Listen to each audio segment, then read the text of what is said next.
Hello everyone, welcome to Adamico.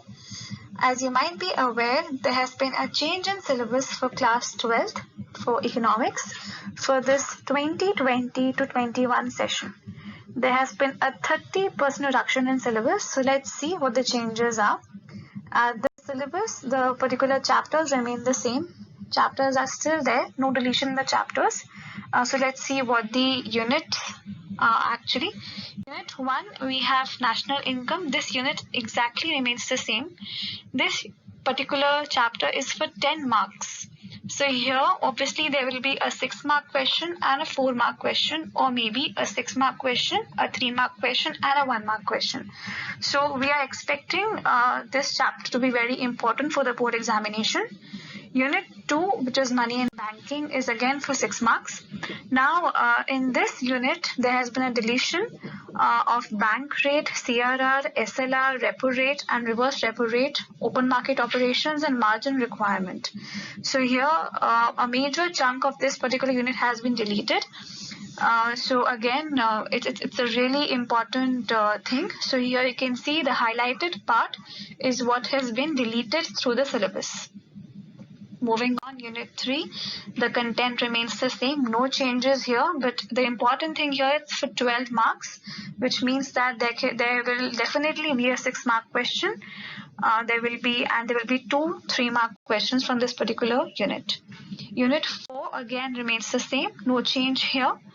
Unit 5, we have 2 changes here in this particular unit. As you can see in the highlighted portion, balance of payments deficit meaning has been removed, and determination of exchange rate in free market has been removed.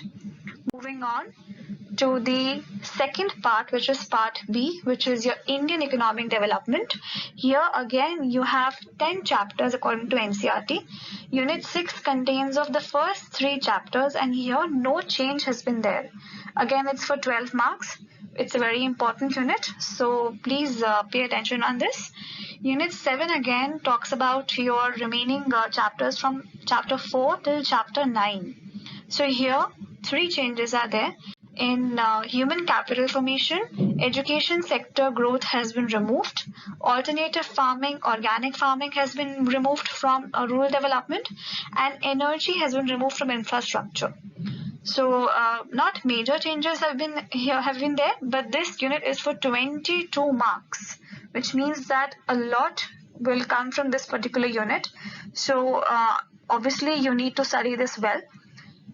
Unit 8 talks about the development experience of India.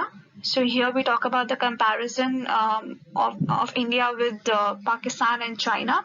So as you can see that the current scenario is there with China, so you can expect lots of questions from 1 markers and 4 markers from this particular unit. It stands for 6 marks, but then again the questions might be from the current scenario.